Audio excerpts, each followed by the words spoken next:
قرآن پاک میں نے آیت تطہیر پڑھی ہے سورہ احزاب کی، انما یرید اللہ لیذھب عنکم الرجس اہل البیت۔ یہ جو اہل البیت کا لفظ استعمال کیا گیا ہے، اس سے مراد کون ہے؟ اور پھر اس کے اندر کون کون شامل ہیں؟ آپ صلی اللہ علیہ وسلم نے احادیث کے ذریعے کن کن کو شامل کیا اہل بیت میں، پھر ان کے فضائل اور مناقب کیا ہیں، اہل بیت کے بارے میں مسلمان کا عقیدہ کیا ہونا چاہیے۔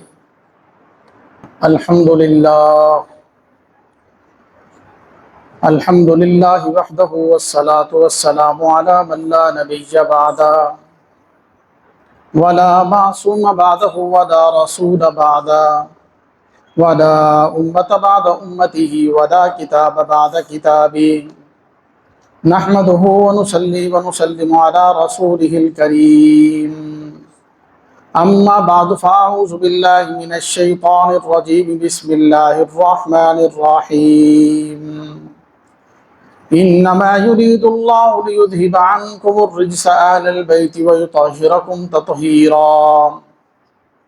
صدق اللہ مولانا العظیم وبلغنا رسولہ النبی الکریم، ونحن على ذلك لمن الشاہدین والشاکرین والحمد للہ رب العالمین۔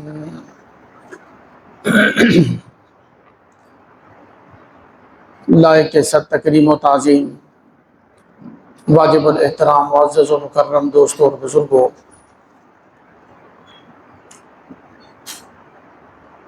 آج کے اس مختصر وقت میں خطبہ جمعہ میں بہت ہی اہم گفتگو ہے کہ اہل بیت نبی پاک صلی اللہ علیہ وسلم کی آل اور اولاد کا مصداق کون ہے، اہل بیت کن کو کہیں گے۔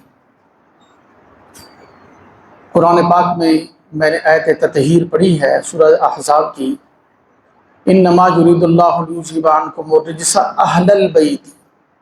یہ جو اہل البیت کا لفظ استعمال کیا گیا ہے، اس سے مراد کون ہے؟ اور پھر اس کے اندر کون کون شامل ہیں؟ آپ صلی اللہ علیہ وسلم نے احادیث کے ذریعے کن کن کو شامل کیا اہل بیت میں، پھر ان کے فضائل اور مناقب کیا ہیں، اہل بیت کے بارے میں مسلمان کا عقیدہ کیا ہونا چاہیے، اور پھر نبی پاک صلی اللہ علیہ وسلم کے جو اصحاب ہیں ان کے بارے میں عقیدہ کیا ہونا چاہیے۔ اگر ان حضرات سے کوئی بشری تقاضے کے مطابق کوئی غلطیاں ہو گئیں، کوئی خطائیں ہوئیں، تو اس کے بارے میں ہمارا عقیدہ کیا ہونا چاہیے۔ یہ بڑی اہم بات ہے، بڑی اہم گفتگو ہے۔ اصل میں اس لیے اہمیت دلا رہا ہوں کہ سوشل میڈیا پر بہت دھوکہ دیا جا رہا ہے،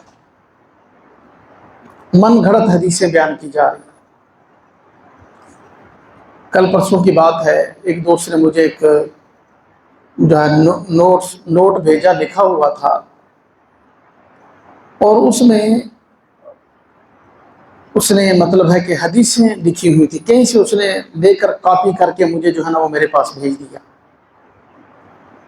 ساری باتیں اس نے یزید کے بارے میں لکھی ہوئی ہیں، اور سب میں بخاری حدیث نمبر فلاں، مسلم حدیث نمبر فلاں، ترمذی حدیث نمبر فلاں، مطلب ہے پروف حوالے دے دے کر اپنی طرف سے باتیں بنا بنا کے لکھ کے آگے بخاری مسلم ترمذی، بخاری مسلم ترمذی بھرا ہوا صاحب۔ وہ اتنی لمبی لسٹ میں پڑھ کے حیران ہو گیا کہ یہ ان میں سے ایک حدیث بھی نہ بخاری میں نہ مسلم میں کہیں ہے ہی نہیں۔ تو سیدھا سادہ مسلمان پریشان ہو جاتا ہے کہ کدھر جائیں۔ ایسا دھوکہ مچایا ہوا ہے، ایسی پریشانی ہے، ہم ان مقدس شخصیات کے بارے میں عقیدہ کیا رکھیں؟ ان سے خطائیں ہوئی ہیں تو ہم کیا ان خطاؤں کی تعویل کیا نکالیں؟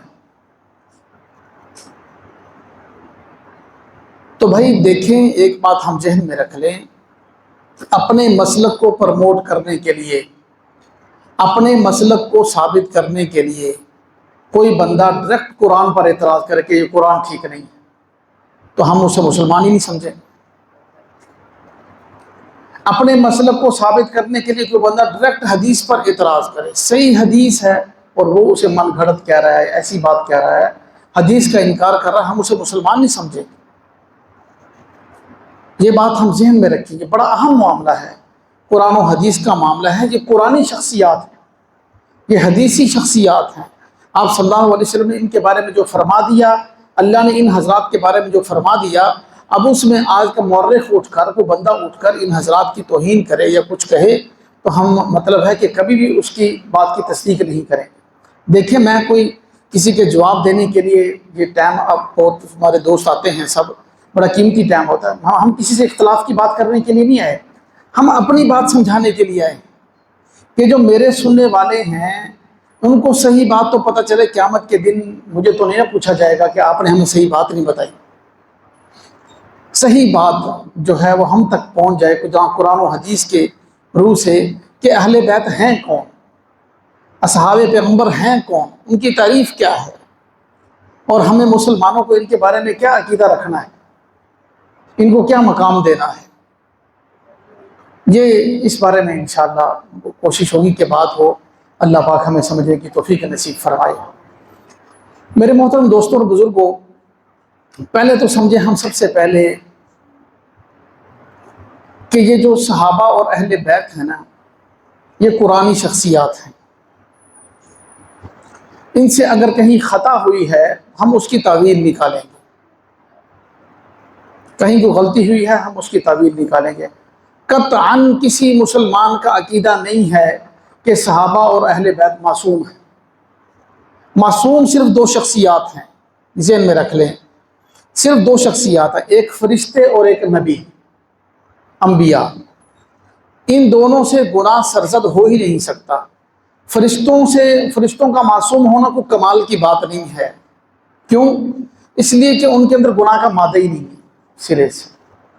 انبیاء کا معصوم ہونا کمال کی بات ہے، اس لیے کہ ان کے اندر گناہ کا مادہ ہونے کے باوجود اللہ گناہ کو ان سے دور رکھتے ہیں، ان کو پاک رکھتے ہیں، بچپن ہی سے پیدائشی ان کا خمیر ہی پاک ہوتا ہے انبیاء کا۔ یہ مطلب ہے معصوم ہونے کا۔ گناہ پر قدرت کے دسترت ہونے کے باوجود پھر بھی وہ گناہ نہیں کرتے۔ ایسا نہیں کہ نبی کو اللہ گناہ سے دور رکھتے، گناہ کو نبی سے دور رکھتے ہیں کہ میرے محبوب کے قریب نہیں جانا۔ سارے 1,24,000 نبی جو ہیں وہ معصوم ہیں۔ اب اس کے بعد ہستیاں آ گئیں، نبی کی آل، تمام انبیاء کی، آدم علیہ السلام کی، دیگر انبیاء کی آل، اور ہمارے آقا مدنی کریم صلی اللہ علیہ وسلم کی آل ہے، آپ کی اولاد ہے، جو آپ کا خونی رشتہ ہے، آپ کے نسب سے چلا ہے۔ اس میں بھی مورخین نے بہت ڈنڈی ماری ہے، کئیوں کو سکپ کر دیا بیچ میں سے، کئی داماد بیچ میں سے جو ہے نا سکپ کر دیے ہیں، کئی بیٹیاں سکپ کر دی ہیں، نواسیاں بیچ میں سے جو ہے نا وہ سکپ کر دی، پورا بتایا ہی نہیں جاتا، بس 2-4 جو مجھے پسند ہیں میں کہوں گا بس یہی اہل بیت ہیں، یہی آل رسول ہیں، باقی آل رسول کیوں نہیں؟ کتنے افسوس کی بات ہے۔ تو یہ آل رسول ہیں، باقی اصحاب پیغمبر ہیں، نبی پاک صلی اللہ علیہ وسلم کے ساتھی، جنہوں نے آپ صلی اللہ علیہ وسلم پر جانیں قربان کی، اپنی اولاد مال قربان کیا، اور سب کچھ جو ہے ہم تک دین پہنچا ہی ان حضرات کے ذریعے۔ اب یہ جو دونوں جماعتیں ہیں نا، یہ کانسیپٹ مجھے یہاں آ کر پتہ چلا کہ یہاں لوگ ان دونوں کو الگ الگ جماعت سمجھتے ہیں۔ یقین مانیں، میں اپنے علاقے میں، ہمارے علاقے میں جب لفظ صحابہ بولا جاتا تو اہل بیت اس میں شامل ہوتے تھے، الگ سے اہل بیت بولنے کی ضرورت نہیں ہوتی تھی، کیونکہ صحابی اتنا اونچا درجہ، ہر اہل بیت صحابی ہے، اتنا اونچا درجہ ہے ان کو یہ ملا ہوا ہے، تو الگ سے اہل بیت کہنے کی ضرورت نہیں تھی۔ جب ہم یہاں پر آئے تو ہم کبھی صحابہ کا نام لے رہے ہیں تو بعد میں ایک بندہ اعتراض کرتا ہے کہ آپ نے اہل بیت کا نام کیوں نہیں لیا، ہم حیران ہوتے کہ یہ کیا ہے، یہ الگ سے سمجھتے ہیں۔ ابھی جا کر یہ بات سمجھ آئی کہ یہاں اتنا لوگوں کے ذہن میں یہ بات بھر دی گئی ہے کہ دونوں کو 2 گروہ بنا دیا گیا، اور یہ باور کرایا گیا کہ شاید یہ 2 جماعتیں تھیں جن کی آپس میں کوئی نعوذ باللہ دشمنی تھی، لڑائی تھی، جھگڑا تھا ایک دوسرے کے ساتھ، نعوذ باللہ ایسا کچھ بھی نہیں۔ نہ قرآن کی کسی آیت سے کوئی ثابت کر سکتا ہے، نہ کسی حدیث سے کوئی ثابت کر سکتا ہے۔ میں انشاءاللہ چیلنج کے طور پر کہہ رہا ہوں، قیامت تک ٹائم ہے، کوئی بندہ ثابت کر کے دکھا دے، حدیثوں کا ترجمہ تو کوئی غلط کر لے گا، الفاظ بدل دے گا، کاٹ کے حدیث پیش کر دے گا، آدھی پوری حدیث پڑھیں گے تو مسئلہ ہمیں سمجھ میں آ جائے گا، حدیث کا صحیح ترجمہ ہوگا تو سارا مسئلہ ہمیں سمجھ میں آ جائے گا۔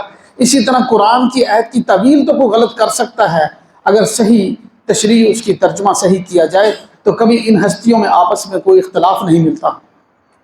پورے ذخیرہ احادیث میں، پوری قرآن کی تفسیر کے ذخیرے کے اندر کہیں ان ہستیوں میں آپس میں کوئی اختلاف نہیں ملتا۔ تو ایک یہ عقیدہ ہم نے رکھنا ہے کہ یہ ایک ہی ہیں، یہ کوئی الگ الگ کوئی جماعت نہیں ہے، دونوں میں آپس میں محبت تھی، کوئی دشمنی نہیں تھی۔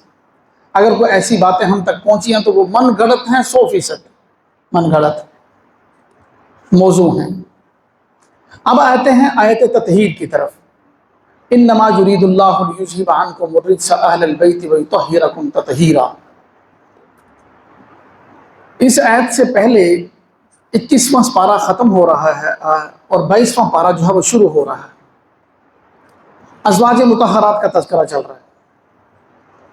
اس آیت سے ایک دو آیت پہلے آیت تخییر ہے، اس میں اختیار دیا گیا ہے ازواج مطہرات۔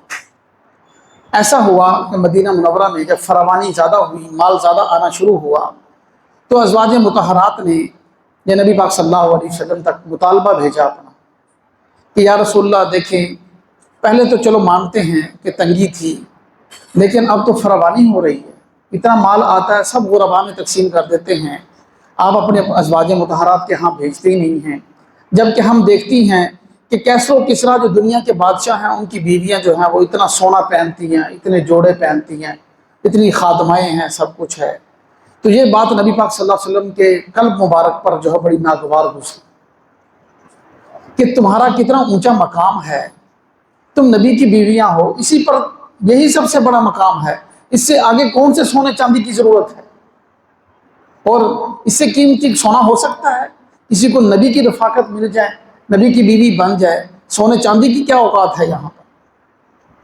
تو یہ بات جو ہے نا آپ صلی اللہ علیہ وسلم کے دل پر گراں گزری، جس کو اللہ پاک جل شانہ نے قرآن پاک میں بیان فرمایا۔ قرآن پاک میں ارشاد ہے ان کنتن تردن الحیات الدنیا وزینتہا فتعالین امتعکن واسرحکن سراحا جمیلا۔ اے نبی ان سے کہہ دو، اپنی بیویوں سے، اگر یہ مال چاہتی ہیں نا تو آ جائیں، ان کو مال دے دیں اور ان کو آسانی سے رخصت کر دیں، ہم آپ کے لیے آپ کے نکاح میں اور بیویاں دے آئیں۔ اور اگر یہ آپ کے ساتھ رہنا چاہتی ہیں تو پھر اسی طرح رہنا ہوگا، یہی مقام جو ان کو ملا ہے یہ سونے چاندی اور سب چیزوں سے زیادہ قیمتی ہے، قرآن کہہ رہا ہے۔ اور اللہ پاک نے ارشاد فرمایا لستن کاحد من النساء، تم دنیا کی عام عورتوں کی طرح نہیں ہو، تمہارا بڑا اونچا درجہ ہے۔ تو پھر ازواج مطہرات نے یہ اختیار کیا کہ ہم آقا کے ساتھ رہیں گے، ہم دنیا کو، دنیا کے مال و متاع کو ٹھوکر مارتی ہیں، اس کی کوئی اوقات نہیں ہے، ہم نبی پاک صلی اللہ علیہ وسلم کے ساتھ رہیں۔ اس پر پھر اللہ پاک جل شانہ نے ازواج مطہرات کی تعریف بیان فرمائی کہ تم تقوی اختیار کرو، تمہارا درجہ بھی بہت زیادہ ہے۔ دیکھیں ظاہری بات ہے، جس کا درجہ اونچا ہوتا ہے نا، اس کی چھوٹی سی لغزش بڑی لغزش ہوتی ہے، اس کی چھوٹی سی نیکی بڑی نیکی ہوتی ہے۔ تمہارا درجہ بہت اونچا ہے تو تمہارا ذہن میں دوبارہ ایسی بات نہیں آنی چاہیے۔ اور ساتھ ساتھ اللہ پاک جل شانہ نے فرمایا تقوی اختیار کرو، گھر میں کوئی مرد آئے تو اس سے نرم آواز میں بات نہ کرو، تو اونچی آواز سے بات کرو۔ اسی صورت کے آخر میں جا کر یہ بھی فرمایا یا ایھا النبی قل لازواجک وبناتک ونساء المؤمنین یدنین علیہن من جلابیبہن، باہر نکلو تو بڑی چادر کے ساتھ پردہ کر کے باہر نکلو۔ یہ سارے جو ہے اپنی ازواج اور اپنی بنات کو سمجھایا آپ صلی اللہ علیہ وسلم نے، اللہ کے حکم سے یہ حکم نازل ہوا۔ اور یہی تذکرہ فرماتے فرماتے آگے جا کر اللہ پاک نے یہ آیت تطہیر بیان فرمائی انما یرید اللہ لیذھب عنکم الرجس اہل البیت۔ اے نبی کے گھر والوں جان لو، اللہ تم سے یہ مال و متاع کی محبت کی جو گندگی ہے نا، اس کو دور کرنا چاہتے ہیں، تمہارے دلوں کو پاک کرنا چاہتے ہیں۔ آگے بھی پھر ازواج مطہرات کا تذکرہ، پیچھے بھی ازواج مطہرات کا تذکرہ، آگے بھی ازواج مطہرات کا تذکرہ، درمیان میں یہ آیت تطہیر آئی ہے۔ مفسرین کا اتفاق ہے کہ یہاں اہل بیت سے مراد ازواج مطہرات، ٹھیک ہے، بالکل میں واضح طور پر چیلنج کے طور پر کہہ رہا ہوں، جہاں آیت تطہیر کے اندر اہل بیت سے مراد ازواج مطہرات۔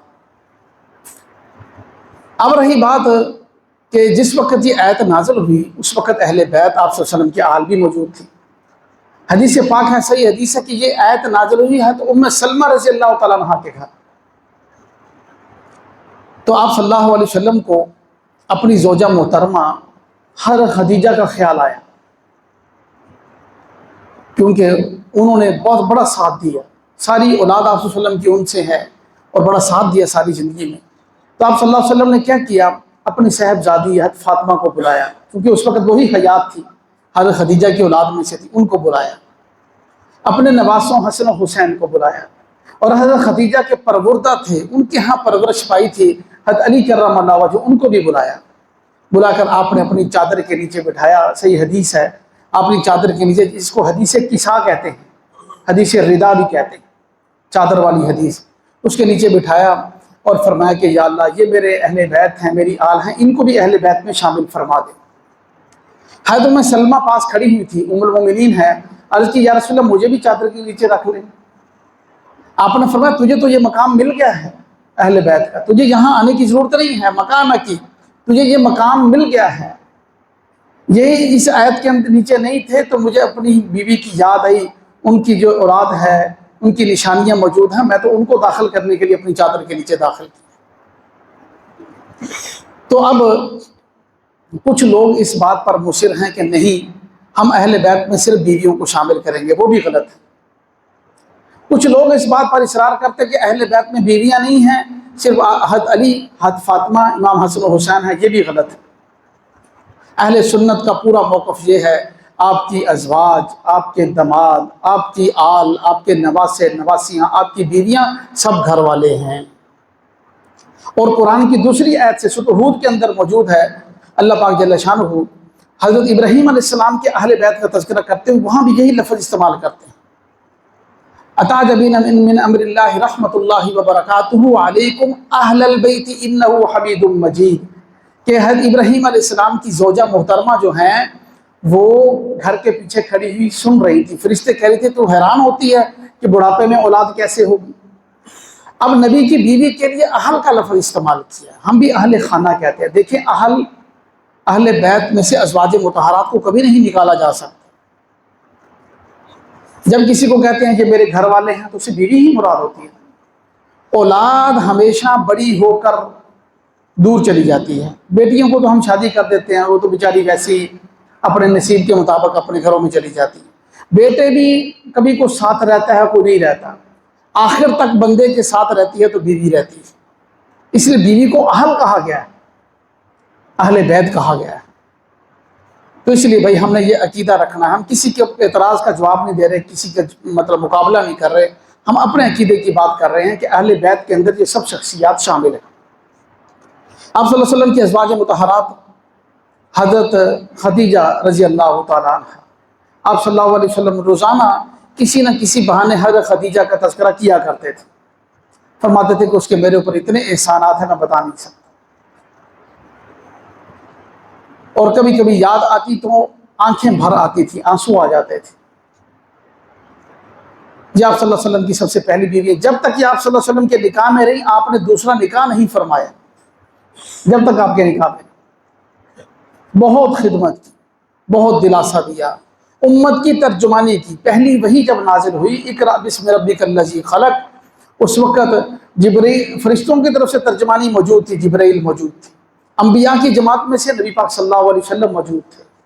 اب امت کی طرف سے کون حصہ دلاتا؟ تو مسلمان ہی نہیں تھا۔ سب سے پہلی روئے زمین پر مسلمان اما خدیجۃ الکبریٰ ہے۔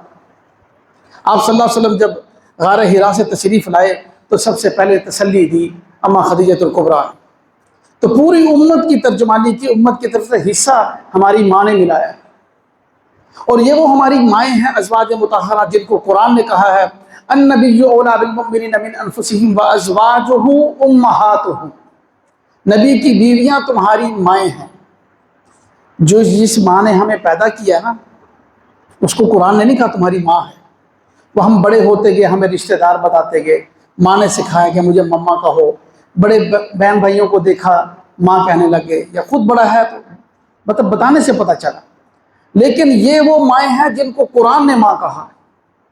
سورۃ احزاب کا پہلا رکوع ہے النبی اولیٰ بالمؤمنین من انفسہم وازواجہ امہاتہم، نبی کی بیویاں تمہاری مائیں۔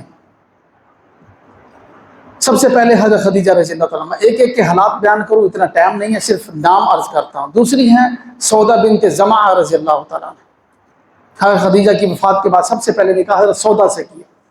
پھر عائشہ بنت صدیق رضی اللہ تعالیٰ عنہ، جو آپ صلی اللہ علیہ وسلم کی سب سے لاڈلی اور پیاری بیوی تھی۔ پھر حفصہ بنت عمر، حضرت عمر رضی اللہ تعالیٰ عنہ کی صاحبزادی حضرت حفصہ، ان کے ساتھ نکاح کیا۔ پھر حضرت ام سلمہ، زینب بنت جہش، زینب بنت خزیمہ، جویریہ بنت الحارث، ام حبیبہ رضی اللہ تعالیٰ عنہ، حضرت صفیہ رضی اللہ تعالیٰ عنہ، حضرت میمونہ رضی اللہ تعالیٰ عنہ، یہ آپ صلی اللہ علیہ وسلم کی ازواج مطہرات ہیں۔ اور ایک آپ صلی اللہ علیہ وسلم کی باندی تھی ماریہ قبطیہ، جن سے اولاد پیدا ہوئی تھی آپ صلی اللہ علیہ وسلم کی، حضرت ابراہیم رضی اللہ تعالیٰ عنہ، جو بعد میں اخیر عمر میں پیدا ہوئے تھے، وفات پا گئے تھے بچپن میں، تو آپ صلی اللہ علیہ وسلم کو جو ہے اس کا بڑا دکھ ہوا تھا، تکلیف ہوئی تھی، آپ نے بڑا اس کا افسوس کیا تھا۔ بہرحال یہ آپ کی ازواج ہیں۔ آپ کی صاحبزادیاں، حضرت زینب رضی اللہ تعالیٰ، سب سے بڑی صاحبزادی، حضرت فاطمہ رضی اللہ تعالیٰ عنہ کے بارے میں آپ صلی اللہ علیہ وسلم نے بعد میں فرمایا یہ الفاظ کہ میری بیٹیوں میں سب سے افضل بیٹی فاطمہ الزہرا، بڑی زاہدہ بڑی عابدہ فاطمہ تھی، لیکن پہلے یہی الفاظ حضرت زینب کے بارے میں فرمائے تھے۔ بڑی بیٹی تھی نا، تو آپ صلی اللہ علیہ وسلم کی ہر جگہ پہ مددگار ہوتی تھی۔ باہر سے آپ آتے، لوگوں نے تانے دیے ہوتے، تھکی ہوتی، کسی نے کوڑا ڈالا، کسی نے کچھ، اپنے دوپٹے سے والد کا چہرہ صاف کرتی اور والد کو تسلی دیتی۔ بڑی بیٹی حضرت زینب رضی اللہ تعالیٰ، ان کا نکاح ابو العاص سے ہوا۔ پھر حضرت رقیہ، حضرت ام کلثوم، دو صاحبزادیاں ہیں ان کے بعد جو ہیں، دونوں کا نکاح حضرت عثمان رضی اللہ تعالیٰ عنہ سے ہوا۔ پھر حضرت فاطمہ الزہرا چوتھی صاحبزادی ہیں، اور ان سے پھر آپ صلی اللہ علیہ وسلم کے آگے اولاد چلی، نسل چلی، آج تک ہم ان کے نام، برکت سے ان کا نام لیتے ہیں، اپنی بچیوں کے نام رکھتے ہیں۔ اور ہمارا تجربہ ہے، جس گھر میں فاطمہ نام کی بچی ہے اس گھر میں اللہ رحمت اور برکت نازل فرماتے ہیں، کیونکہ نبی کی صاحبزادی کا نام فاطمہ۔ یہ تو ہیں آپ صلی اللہ علیہ وسلم کی صاحبزادیاں۔ اب میں اہل بیت بیان کر رہا ہوں۔ 11 بیویاں ہو گئی، اور جو ہے اس کے بعد 4 صاحبزادیاں ہو گئی، 3 صاحبزادے، قاسم سب سے بڑے صاحبزادے، جن کا 2 سال کے بعد انتقال ہو گیا تھا، اور ان کے بعد نبوت ملنے کے بعد سب سے پہلے بیٹے جو پیدا ان کا نام تھا عبداللہ، ان کے 2 لقب تھے طیب اور طاہر۔ پھر آخر عمر میں جا کر آپ صلی اللہ علیہ وسلم کے حضرت ابراہیم ماریہ قبطیہ کے بطن سے پیدا ہوئے، ان کا نام تھا حضرت ابراہیم رضی اللہ تعالیٰ، وہ بھی بچپن میں وفات پا گئے۔ تینوں صاحبزادے بچپن میں وفات پا گئے تھے۔ اور نبی پاک صلی اللہ علیہ وسلم کے داماد ہیں 3، ابو العاص شروع میں مسلمان نہیں ہوئے، لیکن فتح مکہ سے پہلے مسلمان ہو گئے تھے، کچھ پہلے مسلمان ہو گئے تھے، آخر تک آپ صلی اللہ علیہ وسلم کا احترام کرتے رہے۔ ان کے بڑے جو ہے نا واقعات ہیں، آدمی بیان کرے تو بڑا آنکھوں میں آنسو آ جاتے ہیں، کہ انہوں نے آپ صلی اللہ علیہ وسلم نے ان کے بارے میں حدیث بھی بیان فرمائی ابو العاص کے بارے میں، اس نے مجھ سے وفا کی، میری بات کو پکا کیا، میری بیٹی کا ہمیشہ خیال رکھا، اسلام نہ لانے کے باوجود ہی میری بیٹی کا خیال رکھا۔ اور دوسرے داماد حضرت عثمان ذو النورین رضی اللہ تعالیٰ، 2 بیٹیاں نبی پاک صلی اللہ علیہ وسلم، یہ اعزاز اس روئے زمین پر صرف حضرت عثمان کو حاصل ہے۔ کسی نبی کی 2 بیٹیاں کسی ایک صحابی کے گھر ہوں تو واحد حضرت عثمان رضی اللہ تعالیٰ ہیں، اسی وجہ سے ان کو لقب ملا ذو النورین، 2 نور والا۔ اور تیسرے داماد جو ہیں شیر خدا حیدر کرار حضرت علی کرم اللہ وجہ، یہ تیسرے داماد ہیں۔ اب نواسے، علی بن ابی العاص، ابو العاص کے ایک بیٹے پیدا ہوئے تھے علی، وہ آپ صلی اللہ علیہ وسلم کے نواسے ہیں۔ اور حضرت عثمان رضی اللہ عنہ کے ایک بیٹے بھی پیدا ہوئے تھے حضرت ام کلثوم سے، جن کا نام عبداللہ تھا، عبداللہ بن عثمان۔ یہ کبھی نام ہم نے سنے؟ یہ بھی ہمیں پڑھنا چاہیے نا، ہسٹری کیوں نہیں پڑھتے ہم؟ اہل بیت کون ہیں ہمیں پتہ چلے پورا۔ اور پھر اس کے بعد مشہور ہیں حضرت حسن بن علی رضی اللہ تعالیٰ عنہ، اور حضرت حسین بن علی رضی اللہ تعالیٰ عنہ، حضرت محسن بن علی رضی اللہ تعالیٰ عنہ۔ حضرت علی رضی اللہ عنہ کے تیسرے صاحبزادے حضرت محسن بچپن میں وفات پا گئے تھے۔ اور نواسیاں، حضرت امامہ بنت ابو العاص، ابو العاص جو بڑے داماد ہیں نا، ان سے بھی ایک نواسی تھی آپ صلی اللہ علیہ وسلم کی، حضرت امامہ، یہ بھی نماز میں آپ صلی اللہ علیہ وسلم کے کندھوں پر سوار ہوتی تھی، ان سے بھی آپ صلی اللہ علیہ وسلم پیار کرتے تھے۔ ایک مرتبہ کہیں سے سونے کا ہار آیا، آپ نے فرمایا میں اپنی سب سے پیاری، جو مجھے سب سے زیادہ محبوب ہے نا، اس کو دوں گا۔ ازواج مطہرات بیٹھی تھی، سب نے سمجھا کہ یہ تو اما عائشہ کو ملے گا، کیونکہ اما عائشہ سے آپ سب سے زیادہ پیار کرتے تھے۔ تو دور کونے میں گھر کے مٹی کے ساتھ حضرت امامہ بنت ابو العاص کھیل رہی تھی، آپ اٹھے اور جا کر وہ ہار اپنی نواسی حضرت امامہ کو پہنا دی۔ یہ اہل بیت کا میں تذکرہ کر رہا ہوں۔ اور پھر اس کے بعد جو ہے یہی حضرت امامہ بنت ابو العاص جو ہے نا، حضرت فاطمہ کے بعد حضرت علی نے ان سے نکاح بھی کیا تھا، حضرت علی رضی اللہ عنہ نے ان سے نکاح بھی کیا تھا۔ اور پھر حضرت علی رضی اللہ عنہ جب زخمی ہو گئے، شہادت کے قریب ہوئے، پھر ان کی وصیت سے حضرت مغیرہ بن نوفل بن حارث حضرت علی رضی اللہ عنہ کے رشتہ دار ہیں، پھر انہوں نے نکاح کیا، ان سے ایک بیٹا بھی پیدا ہوا جس کا نام یحییٰ تھا، جو بچپن میں فوت ہو گیا تھا، حضرت امامہ سے، آپ صلی اللہ علیہ وسلم کی نواسی سے۔ اور آپ صلی اللہ علیہ وسلم کی ایک نواسی حضرت ام کلثوم ہے، حضرت علی رضی اللہ عنہ کی صاحبزادی ہے یہ، ان کا نکاح حضرت عمر بن خطاب رضی اللہ عنہ سے ہوا۔ اور سب سے حضرت علی رضی اللہ عنہ کی آخری اولاد، سب سے چھوٹی بیٹی حضرت زینب بنت علی رضی اللہ تعالیٰ عنہ، یہ بھی آپ صلی اللہ علیہ وسلم کے نواسی۔ تو یہ نواسے اور نواسیاں سارے کے سارے ہمارے ذہن میں آ گئے۔ اب 2-3 باتیں، بس ایک ہی بات عرض کرتا ہوں، ٹائم اوپر ہو گیا، معذرت چاہتا ہوں۔ ایک تو یہ کہ بھائی یہ جو قرآنی شخصیات ہیں نا، صحابہ اور اہل بیت، ان سے جو غلطیاں ہوئی ہیں ہم ان کو کبھی کوڈ نہیں کریں گے۔ کوئی خطا ہوئی ہے، کہیں پر کچھ ہوا ہے، تو ہم یہ کہیں گے، ہمارا عقیدہ مسلمانوں کا یہ ہونا چاہیے، ہم یہ کہیں گے کہ بھائی ان کا معاملہ اللہ کے سپرد ہے، یہ ہمیں جواب دہ نہیں ہے، اللہ جانے اور یہ جانے۔ ہمارے نزدیک ان کا احترام واجب ہے، ہم پر فرض ہے۔ اگر ہم اہل بیت میں سے کسی فرد کا احترام نہیں کریں گے، آپ صلی اللہ علیہ وسلم کے صحابہ میں سے کسی ایک فرد کا احترام نہیں کریں گے، ہم ایمان سے خارج ہو جائیں گے۔ اس لیے ان مقدس ہستیوں کا احترام کرنا، اور ہمیں مسالک والوں کو بھی ایک دوسرے کا احترام کرنا چاہیے۔ ایک دوسرے کے مقدسات کا احترام کیے بغیر عمل نافذ نہیں ہو سکتا، پکی بات ہے۔ مقدسات ہمارا ایمان ہوتے ہیں، صحابہ ہمارا ایمان ہے۔ اور دوسری بات یہ بات ذہن میں رکھ لیں، اہل بیت کے بارے میں ہمارا عقیدہ بھی یہی ہونا چاہیے، ان کی شان، کسی فرد کے بارے میں ان کی شان میں کمی نہیں آنی چاہیے۔ باقی رہی اولاد صحابہ سے غلطیاں ہوئی ہیں، کہا جاتا ہے، اعتراض کیا جاتا ہے، یزید ہے تو معاویہ کا رضی اللہ تعالیٰ عنہ کا بیٹا تھا، ٹھیک ہے، ابن سعد بن وقاص کے بیٹے تھے، اور اسی طرح دیگر صحابہ کی اولاد سے کہیں کی غلطیاں ہوئی ہیں تو وہ صحابی نہیں ہیں۔ بیٹے کی وجہ سے ہم والد کو الزام نہیں دے سکتے۔ قرآن کے اندر مثال موجود ہے، نوح علیہ السلام کا بیٹا ایمان نہیں لایا، ہم نوح علیہ السلام کو کچھ کہیں گے؟ ابراہیم علیہ السلام کے والد ایمان نہیں لائے، والد کی وجہ سے ابراہیم علیہ السلام پر الزام آئے گا؟ کبھی نہیں آئے گا۔ جو قرآنی شخصیات ہیں ان کا احترام واجب ہے، بعد میں کسی نے غلطی کی یا کچھ کیا، ہم اس کا دفاع بھی نہیں کرتے، اس کی غلطی کا وہ خود ذمہ دار ہے۔ یہ بات ہم ذہن میں رکھ لیں، کسی کی اولاد کی وجہ سے والد کو برا بھلا نہیں کہنا چاہیے۔ باقی ان حضرات سے جو غلطی ہیں وہ اللہ جانے اور یہ جانے، ہمیں دل ان کے بارے میں صاف ہونا چاہیے۔ میں ہاتھ جوڑ کر کہتا ہوں، مخلصانہ میری درخواست ہے، ان مقدس ہستیوں کے بارے میں نا کبھی دل میں نفرت نہیں رکھنی۔